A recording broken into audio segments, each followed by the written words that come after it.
Par quoi on commence? Euh,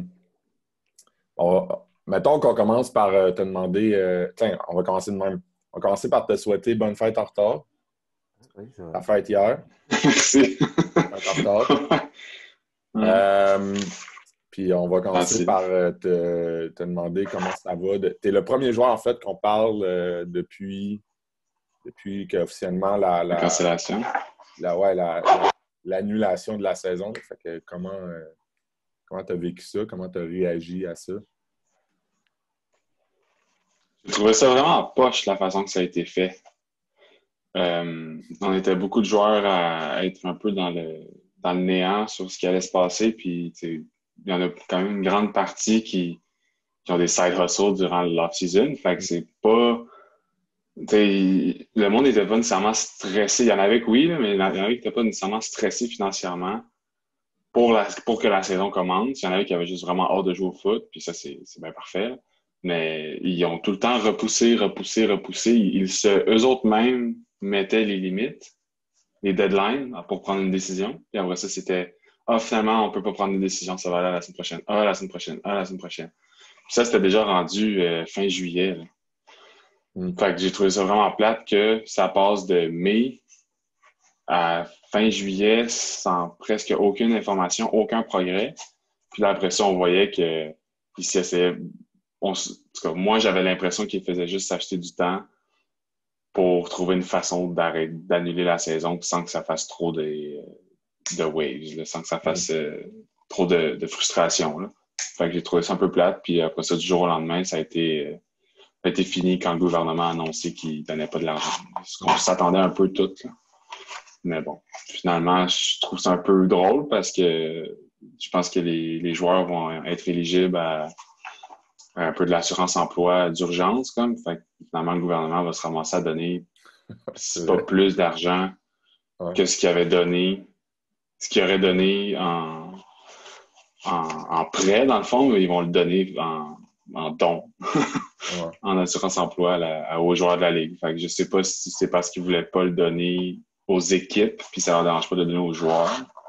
Mais en tout cas, c'est un peu bizarre, là. Je Ouais. trouve ça plate, mais moi, j'ai une job, j'ai un endroit où m'entraîner. Ça change pas grand-chose pour moi. C'est juste que je jouerai pas au football jusqu'à l'année prochaine. Hmm. Est-ce que Là, tu toi, as tu dis. l'impression que. Ouais, vas-y, vas-y. Non, vas-y, Pierre. Est-ce que tu as l'impression qu'ils ont stretché au maximum pour euh, se garder une possibilité d'avoir une saison ou ils ont stretché au maximum parce qu'il y avait plus ou moins de plans? Tu comprends ce que je veux dire? C'est un peu les deux. Je pense qu'il y avait un plan. Il parlait de Ville-Bulle à Winnipeg. Je pense que le principe de Ville-Bulle était bon. Tu sais. C'est juste que quand tu as une équipe de 75-80 joueurs fois 9, ça fait presque autant que je dis pas tous les clubs de la NHL, là, mais ça fait vraiment beaucoup de joueurs en un endroit. Fait que oui, ça aurait été viable, je pense, mais ça aurait été vraiment plate. Puis dans les courriels qu'on voyait, dans les plans qu'on voyait, c'était comme t'es un peu confiné à ta chambre, tu peux pas sortir de ta chambre ou presque, ou de l'hôtel, du moins de l'enceinte. Après ça, c'est euh, tu peux fréquenter tes teammates pour des meetings puis des pratiques, puis c'est tout. Tu peux pas, t'as pas de vie, là. Fait que tu t'en vas à Winnipeg, où est-ce que déjà, il y a pas grand-chose à faire, pour à peu près, ils nous disaient à peu près 15 semaines, ce qui était un peu surestimé, je pense, Mm. considérant qu'ils voulaient faire une saison de 6 matchs de saison régulière, puis ensuite avoir les playoffs.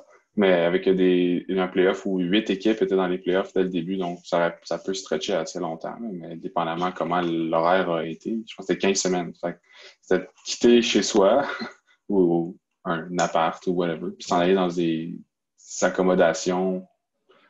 C'est un anglicisme, mais d'aller dans un endroit où est-ce qu'on n'était pas sûr où ça avait l'air de quoi. Ça peut être des res universitaires, ça peut Mm. être un hôtel 5 étoiles. Permets-moi d'en douter, là, mais ça aurait été possible.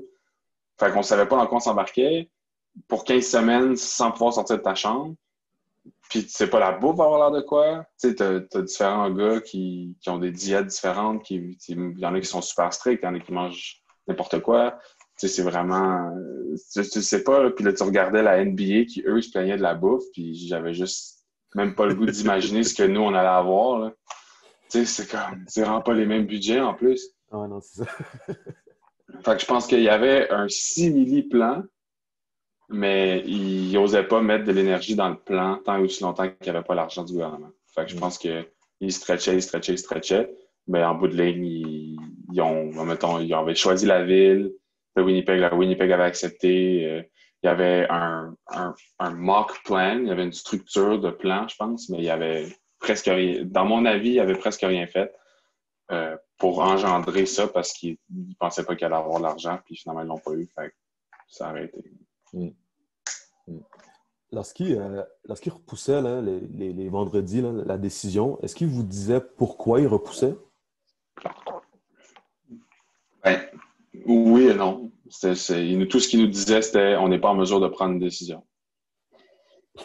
Wow. Fait qu'ils ne donnaient pas une raison en tant que telle, mais ça, c'était leur raison. Donc, ils se cachaient derrière ça, voulant dire que j'imagine qu'ils essayaient de nous dire que il n'y avait pas toutes les informations ou le progrès du COVID ou peu importe. Ils rendaient la décision impossible.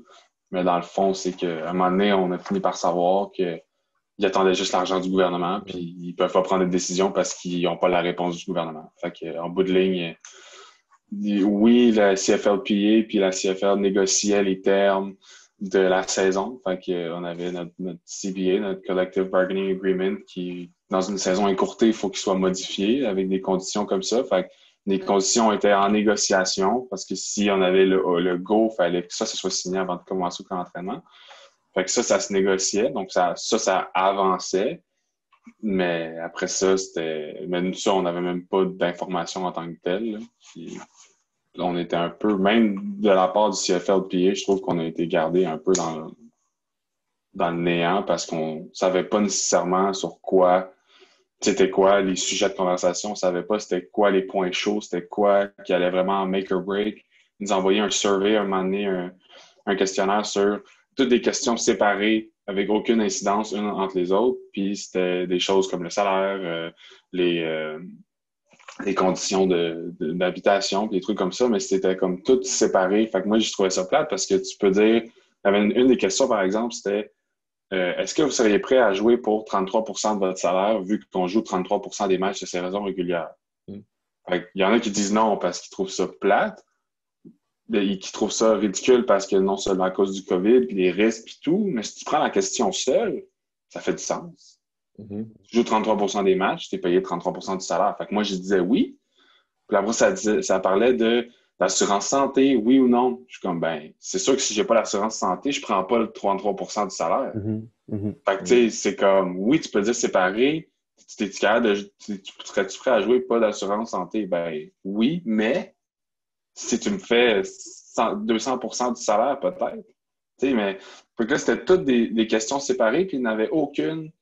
C'était pas comme un bloc de conditions, puis c'était comme, est-ce que tu dis oui à tout ça ou non à tout ça? Fait que ça, j'ai trouvé ça plate parce que après ça sortait dans les médias, il y avait des leaks, puis c'était comme, 80% des joueurs ont refusé 33% du salaire. Je suis comme, ben, d'accord. Après ça, mais 55 ont accepté telle condition. Ben, OK, mais pris individuellement, ça veut dire une chose, mais si tu les mets dans un bloc, c'est complètement différent. Fait que ça, je trouvais ça un peu plate.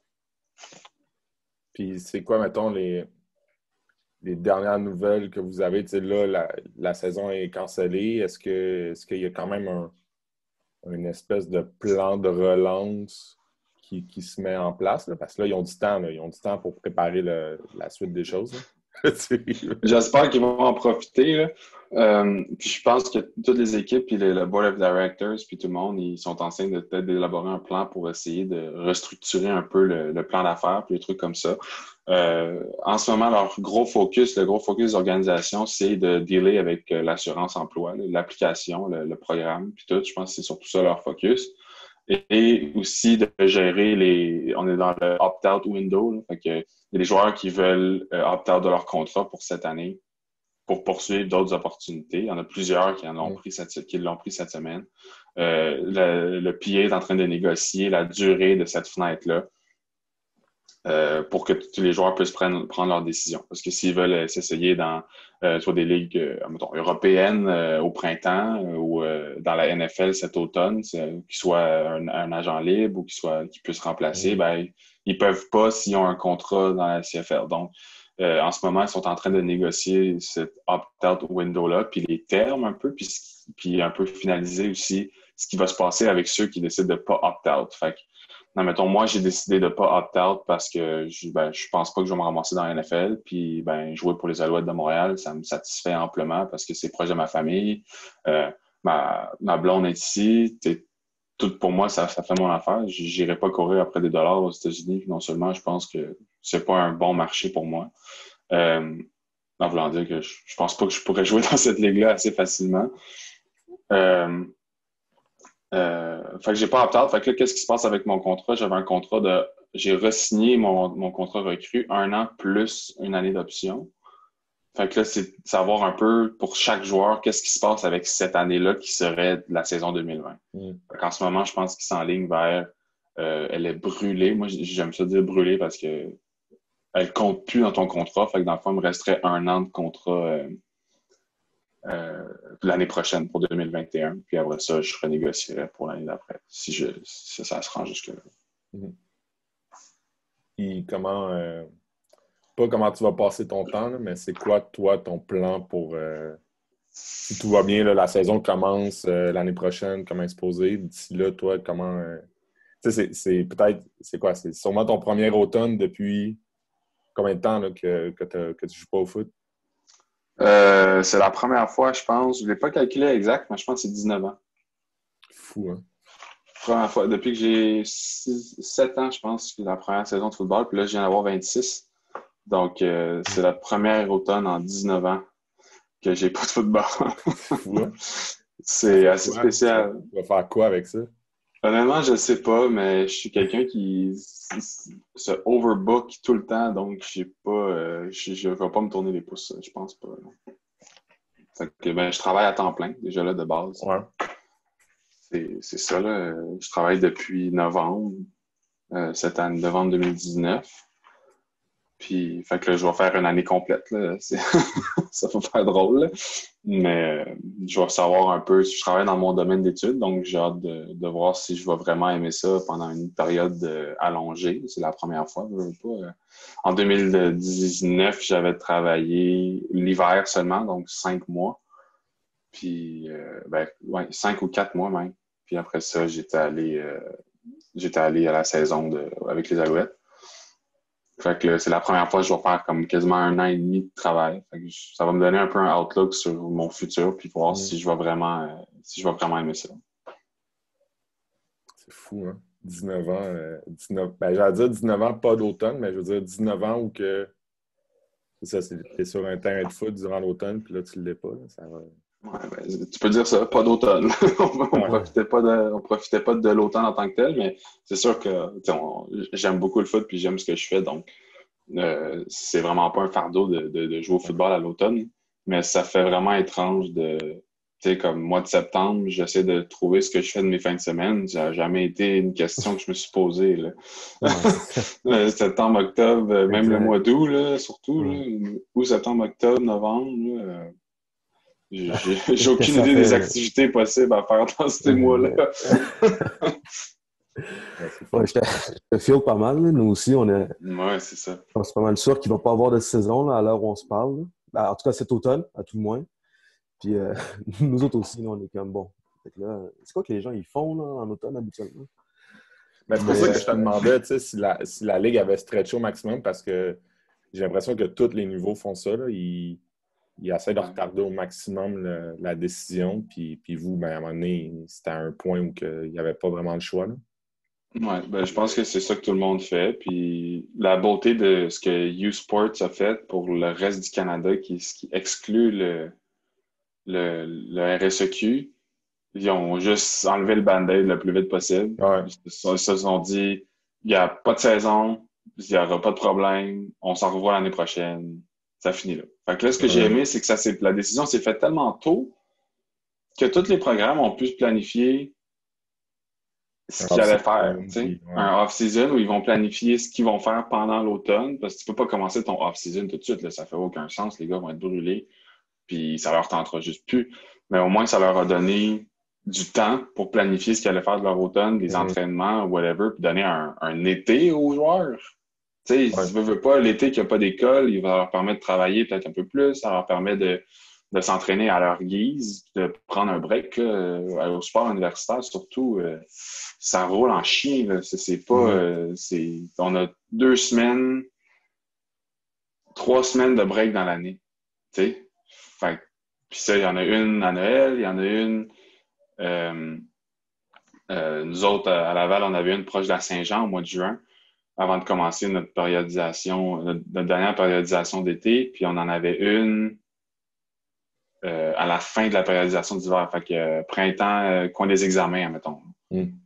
Fait que là, le fait d'avoir un été complet, parce que c'est possible, t'as pas de saison, puis t'as tout l'automne pour te remettre en shape. Ouais. Moi, si j'étais un coach universitaire, je dis, ben, profitez de votre été, amusez-vous, faites pas trop les fous, blessez-vous pas, mais c'est unheard of là, pour des joueurs universitaires de pouvoir profiter de la vie comme ça. Ouais, exact.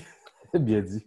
C'est même de commencer une session en sachant si oui ou non il y a une saison. Là. Tu sais pas que... En fait, là, les gars au Québec, ils commencent la session universitaire, puis là, ils savent pas trop encore, là, mais si tu le sais d'avance, tu peux te faire ton plan pour l'automne. I guess que tu peux prendre plus de cours, puis alléger ta session d'hiver quand ça va recommencer. Puis là, ils savent pas plus.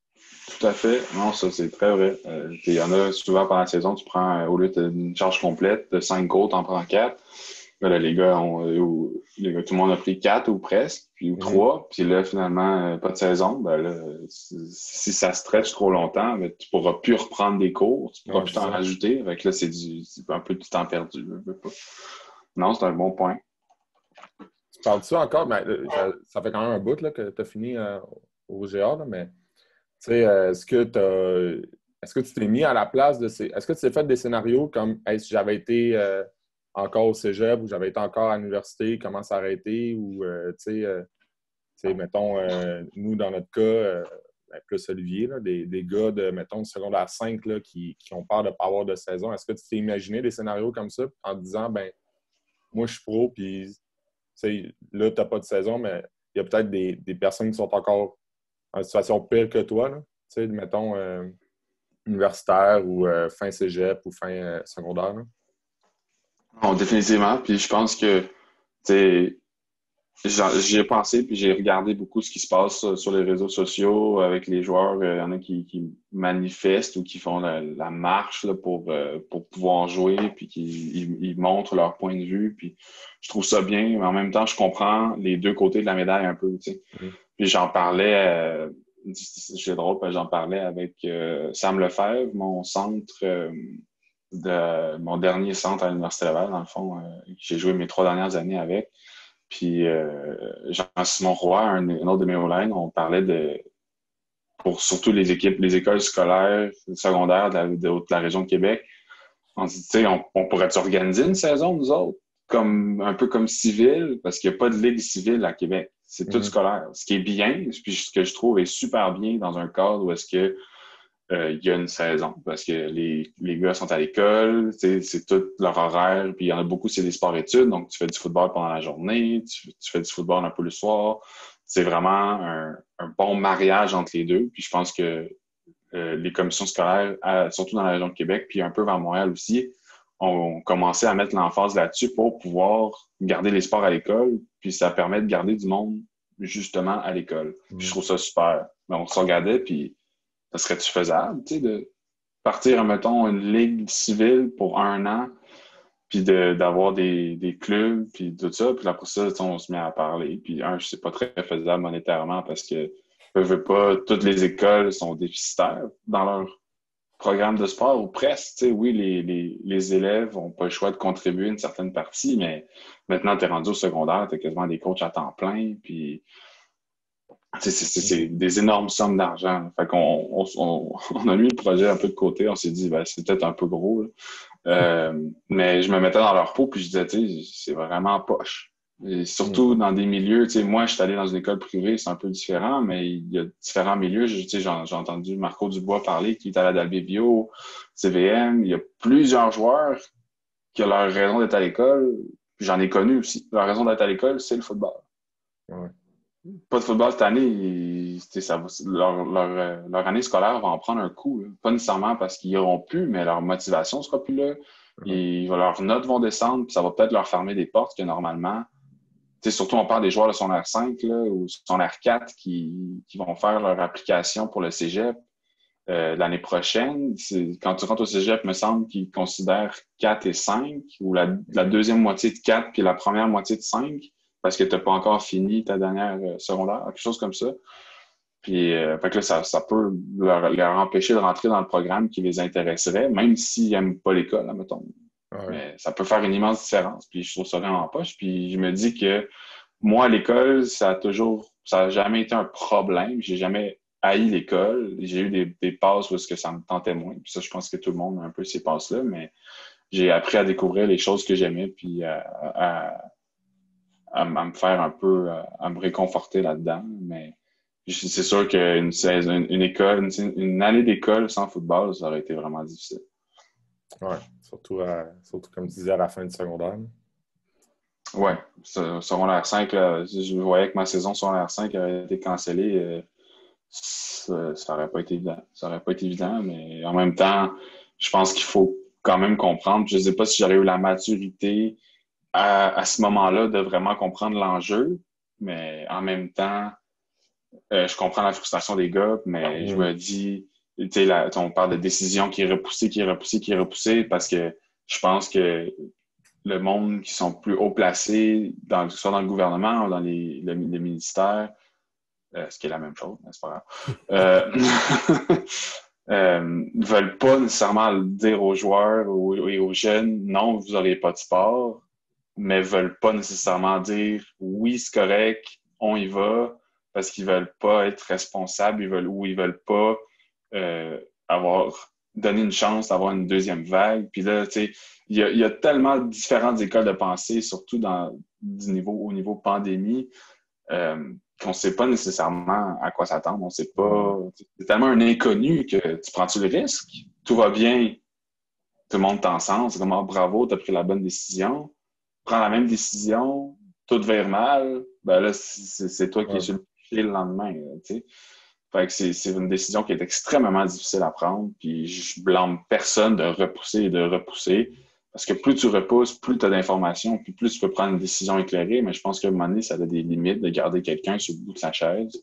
À un moment donné, je pense que tu take the loss, puis tu passes au prochain. Puis ça va permettre aux éducateurs, aux profs, aux coachs de se revirer de bord, puis de faire avec ce qu'ils ont, que ce soit de faire un programme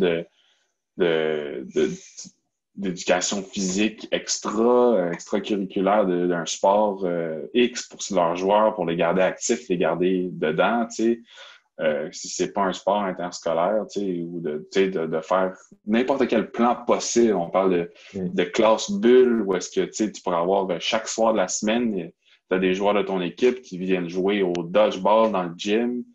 Puis, tu sais, il y a un million de choses que ces gens-là peuvent préparer pour garder les gars motivés, puis en forme, puis aussi à l'école, entre autres. Ouais, c'est ça. Que là, ils ont de moins en moins de temps pour mettre en place, d'autant plus que l'école est commencée. Tu sais. Fait que ça, je trouve que c'est un peu plate, mais je comprends aussi pourquoi ça se passe comme ça. Ouais. Si... Excuse-moi, Pierre, tu voulais dire... Non, j'allais dire, on l'oublie là, qu'on est dans une pandémie, mais ouais, c'est ça. Ouais. Ça reste quand même ça. Nous, on parle de foot, là. Notre focus est sur une saison de foot potentielle à l'automne, mais c'est ça, on l'oublie des fois qu'on est dans une pandémie et qu'il y a quand même un risque. Là. Mais ouais. Si on revient à tes débuts, way back, comment tu as commencé à jouer au football, en gros?